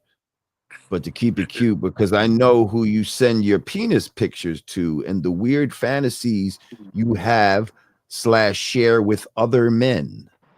Um, Most of Hollywood does. It's not a very well kept secret. Um, Oh, this is the part when it says, hopefully the women you date slash marry consent to the pictures you send of them to other men. You see? So it's like, I think he is the type that like, he likes to show off his broad to other dudes. Like, yeah, look what I got. Like, you know what I this is mean? Like borderline gay. borderline gay. Like, yo, imagine us both as I don't know what kind of weirdo shit he's saying to them, but um yeah, this shit just sounds like some real Yeah, narcissistic. I gotta control the whole shit. narcissistic, and on that level of like he was just you just said. You know, when you get on that whole, I want a woman so other men can envy. Why are you thinking about other men? I ain't like I'm married. Like either whether it be when I'm married now or back when I was single. Whenever I was with a woman, around a woman, by a woman, I never thought of no man. Mm. A man just can't like it's like light and dark. They can't occupy the same space at the same time. I don't get this whole thing, but that makes sense. If she going around talking about he's sending them pictures to other men, that kind of in alignment with somebody who cares that much about what other men think. I can understand getting some kind of level of care, but like that level, naked, that's weird. Yeah, that's crazy. Yo, lifestyle, appreciate you. I'm gonna let somebody else get up here. Rack Love. What's Yo, good, bro? what's up? Can you hear me? Yeah, I hear you. Hey, peace, God, peace, Peace. Dwann. What's up, man? Where you I'm loving seeing both of y'all up here. Y'all, one of my two favorites. where you hitting us Um, from? Chicago. So you know, la la la la. Where you at? It's My my money. money, right? Yeah, you know, with Kanye. I used to work at a bar called Biology Bar. It was Mm, ran by John Monopoly and Don C. okay. And so I seen Kanye come up all the way. So I'm always gonna rock with Kanye. On a level that he's up. By the way, he's always had that narcissistic drive, that Michael Jordan drive, always. And I'm talking about back when he got into the accident. Before that, he just always had that. And so, in my opinion, at a level where he's at now and all the stuff he's been through, it's kind of hard to, put yourself in his shoes. We really don't know how deep the rabbit hole goes on that level. So I try to give him some type of grace. You know what I'm saying?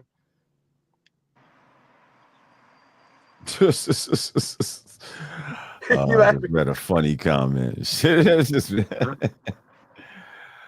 think so? You don't think it deserves a little bit of grace? No.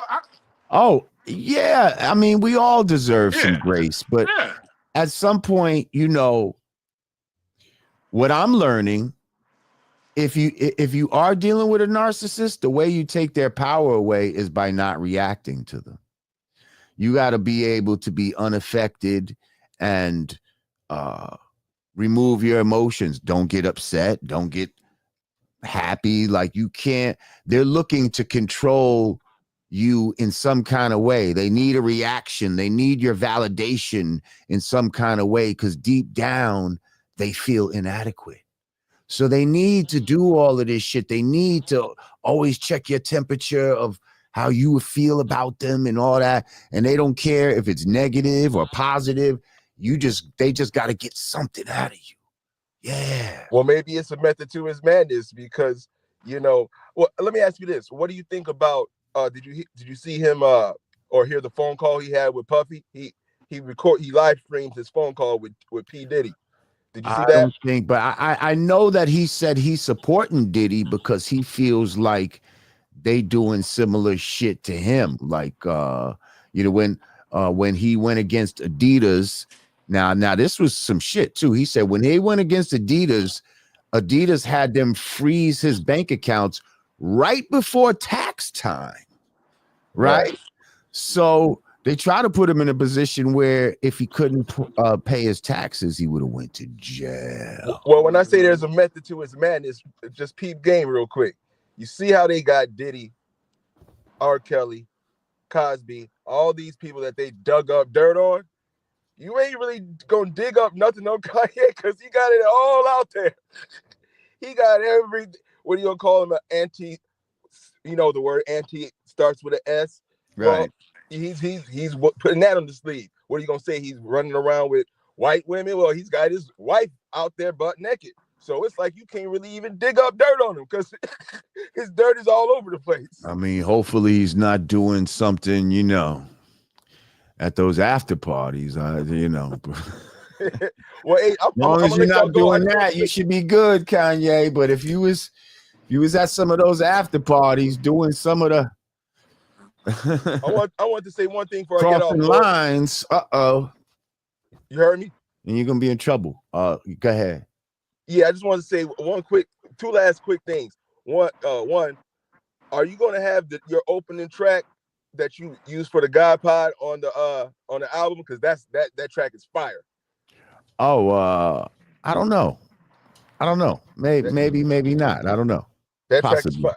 That track is fire. One last thing I want to tell you. My mom, she's from Panama. I'm FBA on my dad's side. My mom's from Panama. She came to Chicago back in the 60s from New York.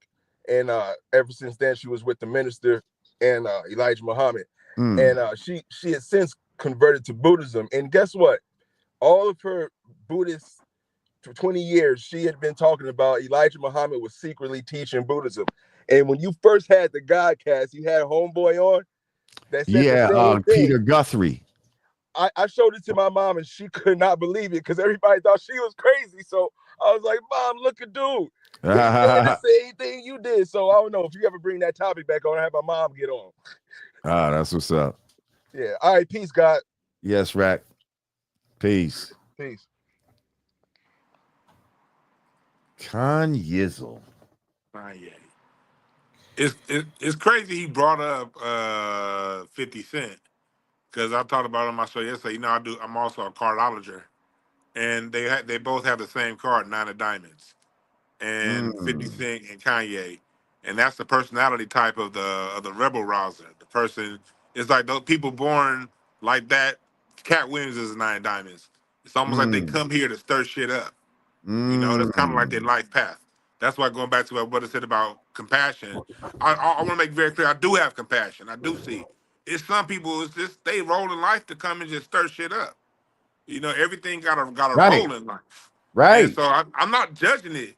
I'm just saying that if I with him point as much, if he wants to go on that path of fixing it, he probably should look inside. But outside of that, Kanye just doing what Kanye. It don't affect me none, but it's something that is interesting to talk about. You know, he do at least out of all agitators, at least he's one that has the courage to go at the people who we really know the problem is. You know, at least he does that. You know, if you're gonna put a silver lining around it. But outside of that, it's just a role that he's playing that's very interesting to watch from the way I see it. I'm not saying he bad, wrong, or whatever. He just doing what the hell he do. Yeah. It seems like he's taking on though a lot of battles at once, Uh-huh. And a friend told me that, there's been reason why a lot of us are not talking German right now is because Hitler took on too many battles at once. People like Napoleon took on too many battles at once and shit like that. And that was Yep. ultimately their fucking downfall. You know what I Yep. mean? Yep. So, Can't fight too many fronts. choose your battles. Yeah. Like you can't fight all these fronts, spread your shit out like so thin where Yeah. and that's the lesson I had to learn is to not spread your shit out too much. Like, you know what I mean? Yeah. Yeah. But Kanye feels that he's up to the task, I guess, and he's ready to go with any and everybody right now. Yeah, he is. It's interesting. We're gonna see how this whole shit plays out.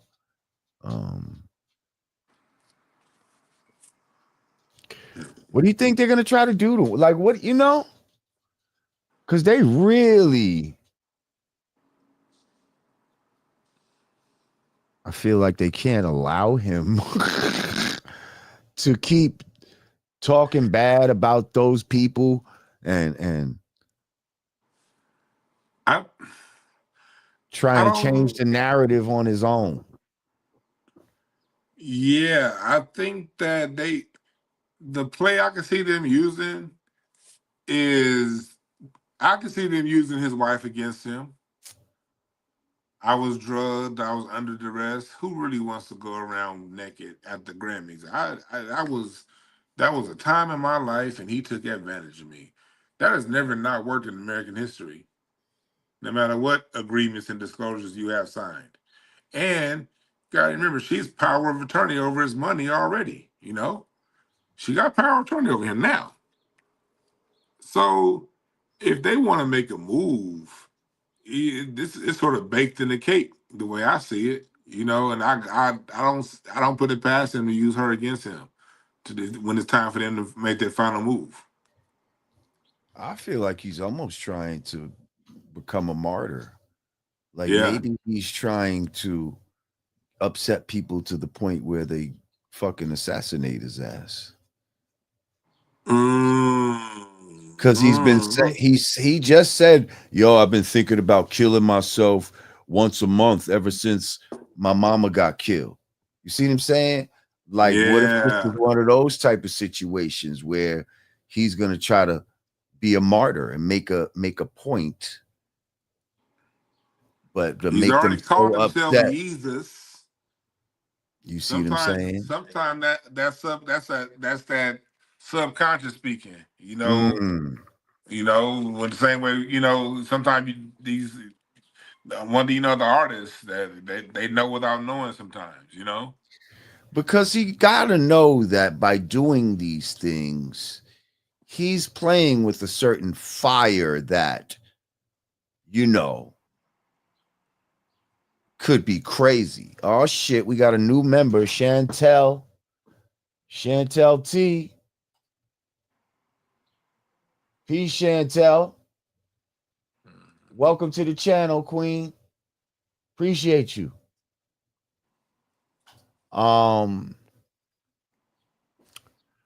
Yeah.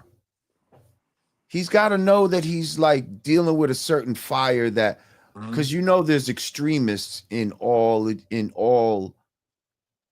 it, different factions of any organization. You're gonna have those extremists. So you know there are, you know, Ku Klux Klan extremists, there's Jewish extremists, there's I'm about to come right back in on my computer. I'm about to just click the link. All right, cool. Yeah, there's different extremists out here, people. And I think he knows that. And is he like, fuck it, I'm gonna say what I say, and if they do something to me, then I'm gonna go out as a martyr? Like, you know what I mean? Is that what he may be doing? Possibly, you know, possibly. Maybe he feels like he really is Jesus, and he's ready to sacrifice his life, you know, to prove a point. I could see that. All this depression, Douglas, the caller earlier was right. Kanye still hasn't gotten over his mom, you know, and my mom is still here, so I'm never going to tell somebody what they should or shouldn't get over. That's not my place. But what I will say is, with him just making that tweet just a couple of days ago that he took down, he said, what if I never made it? My mom will probably still be alive.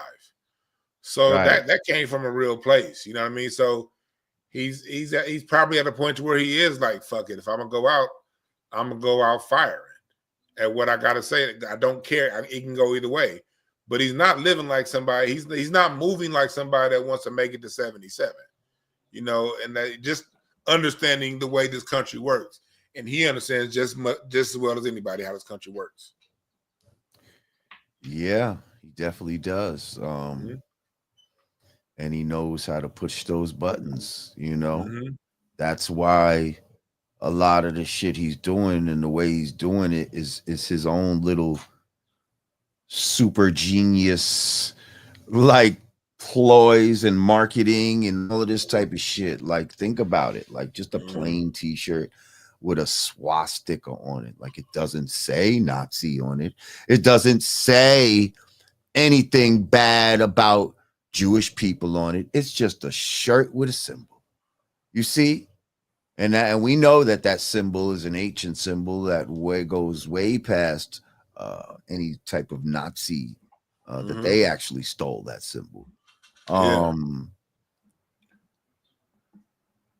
But, you know, he knows that it's going to incite so much emotion, you see?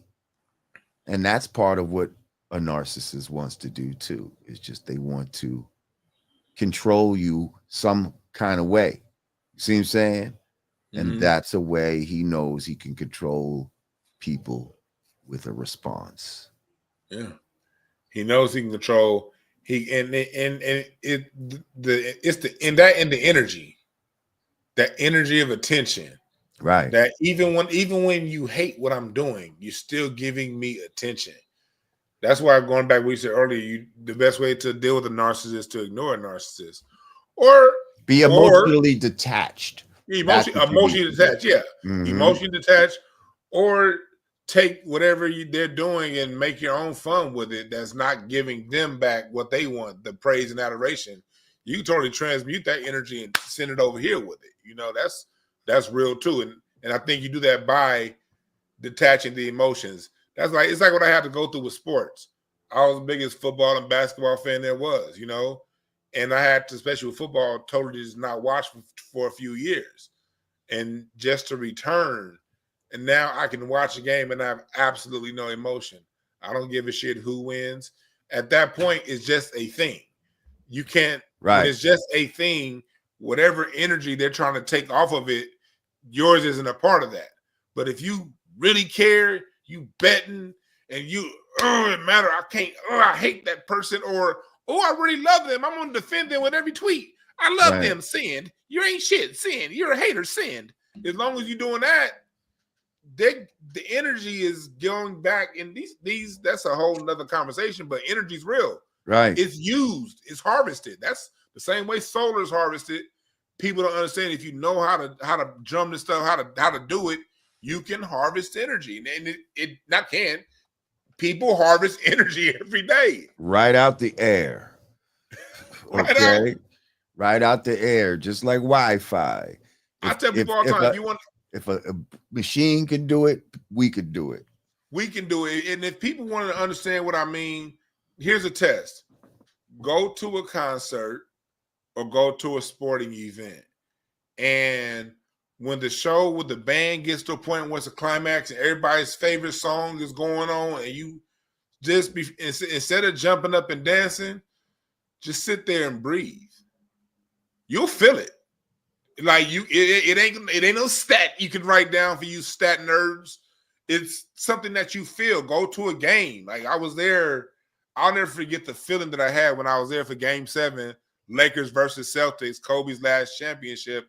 When that buzzer, when them people get up and cheer, that energy you can feel. And there are ways, if you understand how to work this human thing, you can harvest that energy into yourself. And people do this all the time, yo. It's just look it up yourselves. Study Bobby Hemmett, shit. You know, Earth and Fire. They'll tell you. Fila Speaks, thank you. He said, I'll be honest, I think Kanye is just jealous of Kendrick's shine, so he twerking hard right now because he is jealous. Him needs some milk. That's true. Thank you, Fila Speaks. Yeah, it did seem kind of random. He just pulled Kendrick in all crazy, like at the last minute. I don't know. He's mad at Kendrick for Cardi. He's like, how can basically jealous that Kendrick got on Cardi's album and Cardi didn't add the Kanye songs to his album. And so he going at Kendrick. And I think he's jealous that Kendrick got a Super Bowl before he did. He believes that he should have got a Super Bowl before him. And remember, Kanye was part of this diss thing last April. He dropped his own diss tracks towards Drake. Nobody gave a damn. So he was in this mix. Remember last February, March, you had Game, Rick Ross, Kanye. Right, it was that da da da da da. Yeah. Yeah. Yeah, Kanye was part of that, and nobody cared. Nobody cared. He was like, okay, yeah, what Drake gonna come out with next? What Kendrick coming out with next? Yeah, I don't give a fuck. Yeah, whatever. Go walk your girl naked outside somewhere. Okay, hang on. Michelle Williams, thank you. She said, Lord Jamar, I was diagnosed with herpes and became very depressed. My ex said diseases are a part of nature. Would you date someone with this ailment, or is my sex life over? Not trolling, no BS. Whoa.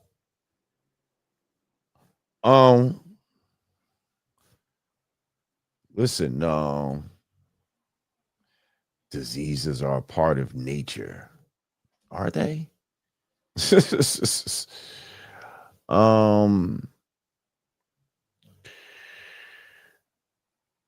Listen, I think wasn't Dr. Sabi said you can get rid of all of that type of shit, right?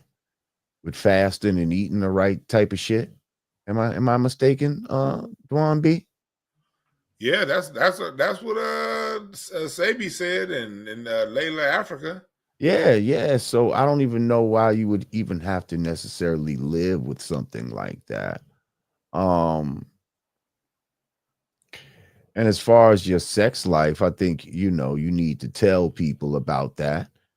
And from what I understand, if you're not having an outbreak, then you're safe or some shit like that. But you need to talk to the doctors and just be honest with who you dating with and all of that,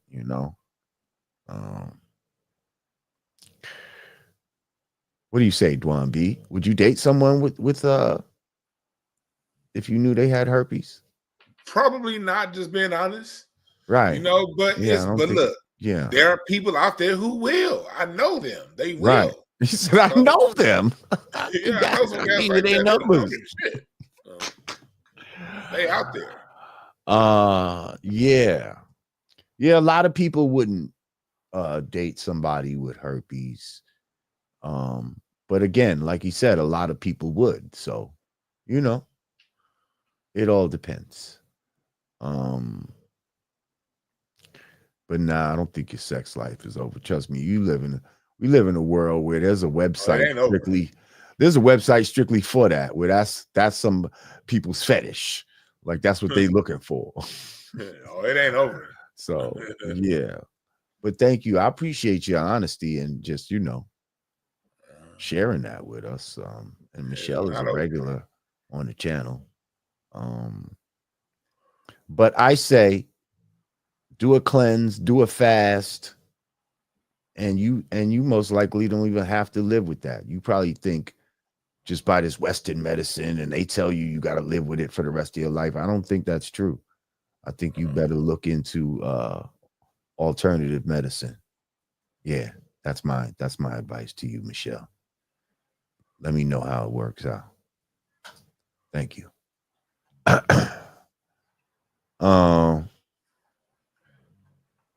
Yeah, that gave us a turn right there.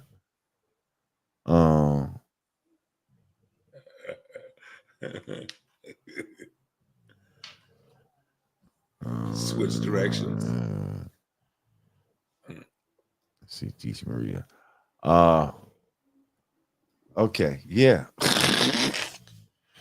Where were we? Right. I do something about we was talking about Kanye, and that whole situation. Like, do we have to accept him or not, or whatever? Again, like I think for the people that are affected by him, if you want to neutralize him, all you got to do is just act like you're not affected by it. That's it. Don't care. That's it. And if you do that, watch. He's gonna get a little more crazier, but then at one, he's just gonna. If you don't feed it energy, it can't do anything. You know what I mean? Like if a dog is barking and you just ignore it, it's literally like dog training. If you ignore a dog when it's barking, just turn its back to you, it's gonna stop barking. It can't bark forever. It needs that energy, that provocation. Now, if you turn around and start barking back, and that makes it wants to go at you more. Like, you know what I mean? But if you just calm, and you got to be calm too. You can't be scared. You can't be, can't be angry. Just have calm, assertive energy. And that's the same thing you do with a narcissist. Calm, assertive energy. And disengage your emotions. But most people love to be emotional, especially on this internet thing, Oh it's where they let a lot of their emotions out. Yeah. Yeah, just leave it alone. Like, yeah, and you see it already. Like, he's getting more and more. He's already having it because it's starting. I think a lot of people it's starting to get old. When he comes back, it's starting. Give him another 6 months if he even makes it 6 months of this. I don't think people are gonna really care like that anymore because really, once you talk about somebody's kids, how far else can you go? Right. You can't really get too much further than that because if you start talking about tuning people's kids, and you get a serious ass whipping's on the way if you're lucky. Yeah, you got to just be like, listen, I know that ain't the truth. You know what I mean? And I'm not going to fucking deal with this bullshit. Like, Yeah. And that's it. Set your fucking boundaries and keep it moving. But yeah, people's going to always, especially just the public at large, they're going to fall for the bait. And,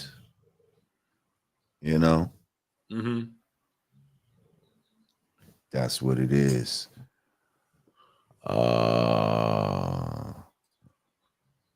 Aki, thank you. Said Jamar, whose music would you rather listen to? Kanye West or Kendrick Lamar?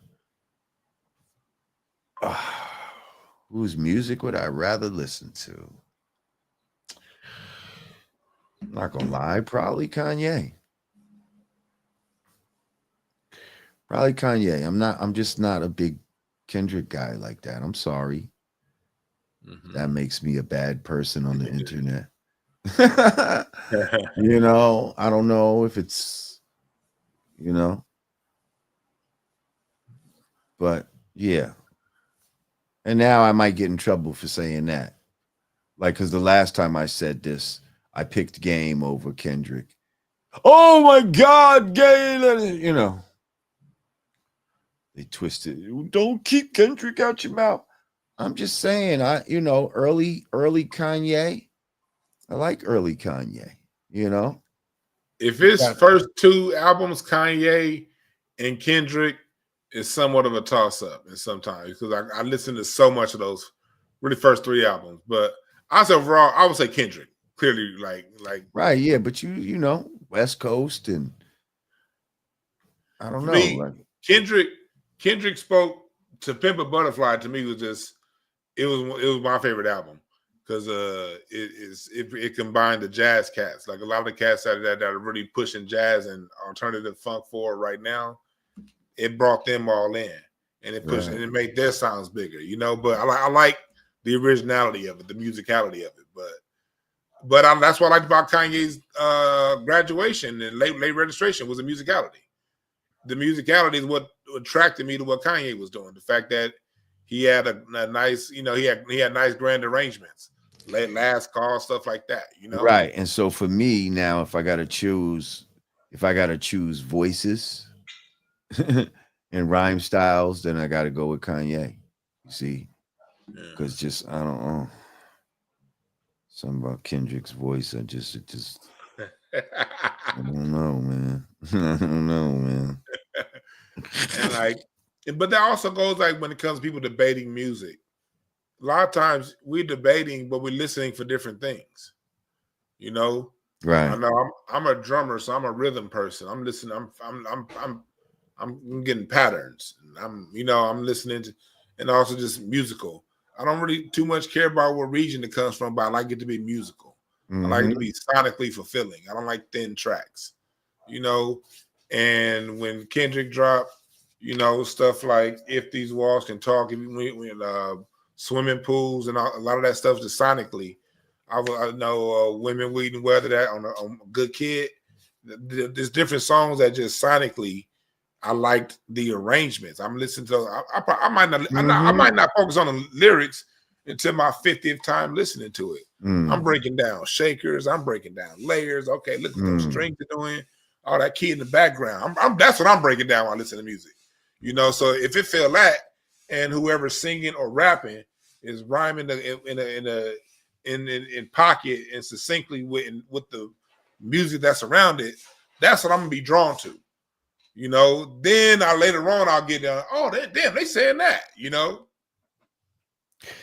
Well, I see. And then I just automatically go to in my mind, whose music do I know more? I just know more Kanye songs than Kendrick. That's just me personally, and I just have more memories with his music, you know, than any kind of.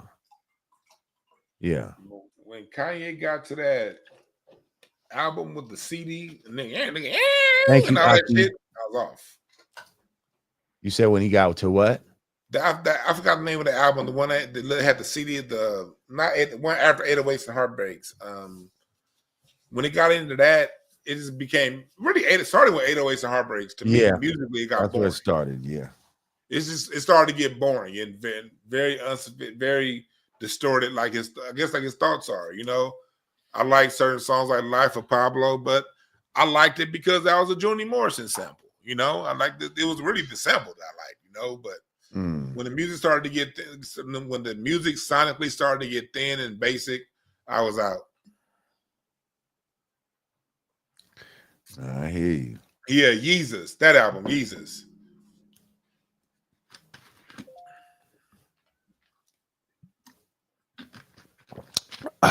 Well, but I didn't like Mr. Morale and the Big Steppers by Kendrick. To me, the album was boring. You know, so even though Kendrick, one of my favorite artists, hey, players fuck up, and that was one of them, in my opinion. I know it had a deep meaning, but it was just, right. It was, and I get it. And I respect the deep meaning, but I didn't like it for the same reasons I don't like J. Cole. Just boring. It's not always, it's not always about the deep meaning. You know, like, come on. But we'll see. Time will tell with all of this shit. Big U, fucking Kanye. Real quick, did you hear about this shit with where Trump is trying to avoid some of Biden's pardons because of an auto pen? You heard about that? Betty. But this bitch ass nigga was using an auto pen. I call foul. I say maybe he didn't even sign it. Y'all used the auto pen and he didn't even know that he was pardoning these people. And that's very well could be the case. That could be. You think they didn't think they was slick? Oh, just use the auto pen. Like, at first, I was like, Trump in my initial reaction, he's been petty. But then when you think about it, Joe, I thought he died in 2022. But, you know, but when you look at how much he passed that last hour or so before, it's no way in hell he read all that. That old motherfucker couldn't keep up with that. You know, King Friday couldn't keep up with none of that. You know, Biden. And so that's actually a good case that Trump is making. And then future pardons? Hold on. Right. I'm getting pardoned for what I might do? Come on, man. That's ridiculous. Whoa. This is like, is that even possible? Like, could you even do that? Like, that shit sounds crazy. I could see pardoning you for something you did, but pardoning some shit that we might find out you did, that's crazy. That's right. Crazy.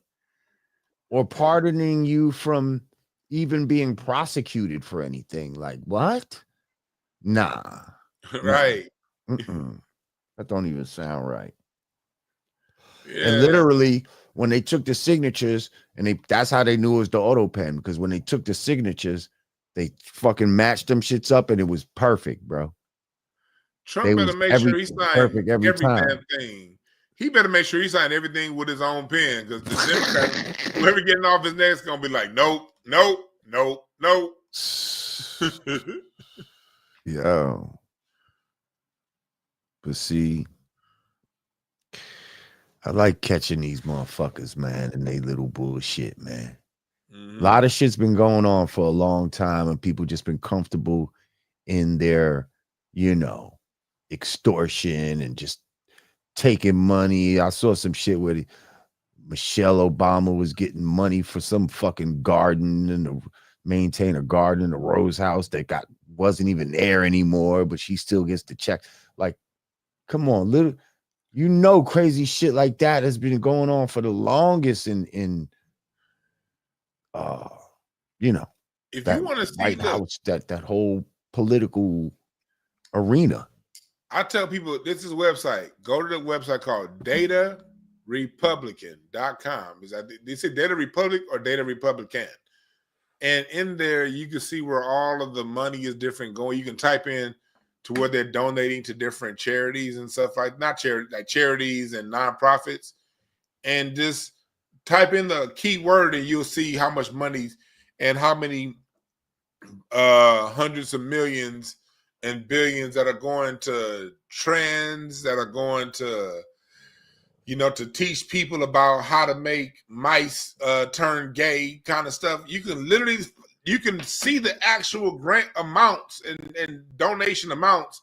It's either Data Republic or Data Republican. Try both, but go there and look at charity where the donations part part is, and you see the money that they give into like the University of Michigan to study relationships amongst people that are midgets and all kind of weird shit they trying to stop right now. Motherfuckers is mad. Oh, they stopping the program.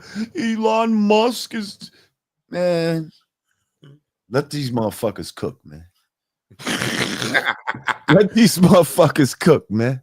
And look, I agree. Are they fucking things up? Yeah, but things kind of need to be fucked up right now. Like everybody's too, like you said, everybody's too comfortable with the bullshit. Like, is it going to crack some eggs? Yeah, but I also know that my people got this thing, this creative thing up there that we tap into that.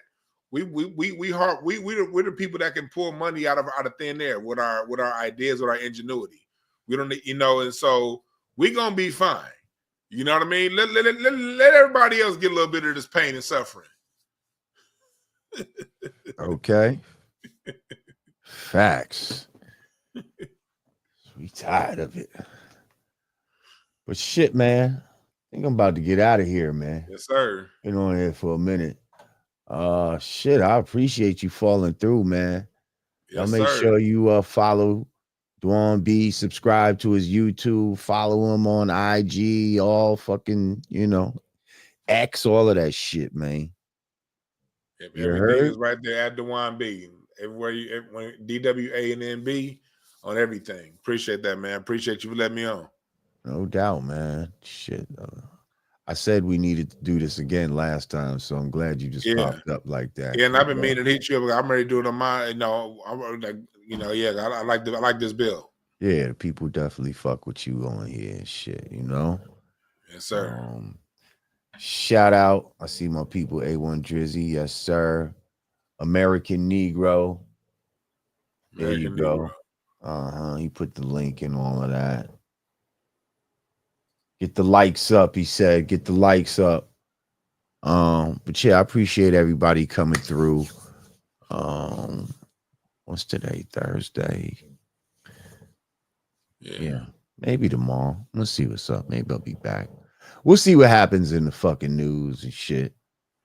But I appreciate y'all for coming through.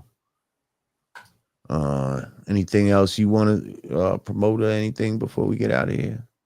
That's it. I'm putting together Beware. I just finished filming my the last scene for my next documentary, the gospel roots of all pop music.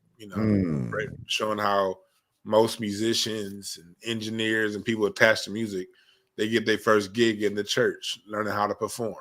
Even though we all go our separate ways religiously or non-religiously as we get older, most of our first time being a sound engineer, first time being a performer, most of your musicians, and whether it be rock, pop, hip hop, most of them got that first start in the church. And that's the common bond that draws us and our Black music together from the East Coast to the West Coast. That's the thing that bonds us all and teaches us how to communicate the words of music. So that's going to be coming through hopefully by the summer. I'm done filming it, but hopefully I have it out by the summertime.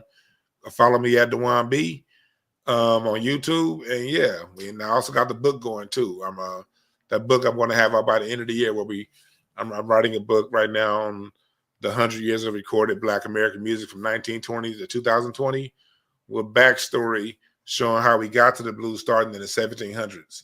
My first chapter is already from the 1700s to 1920.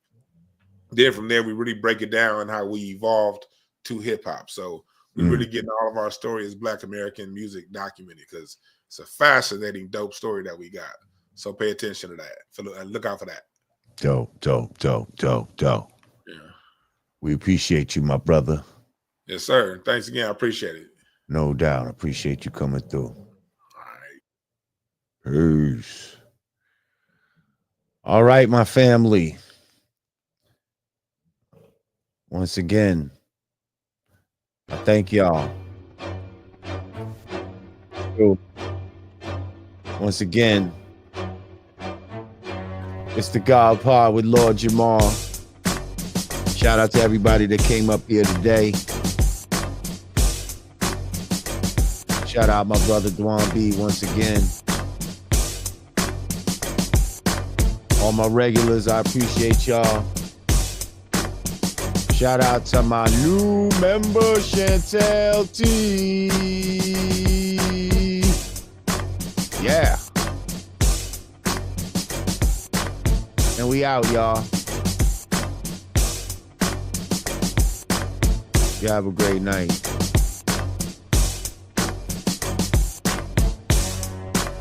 Till the next time. Hey.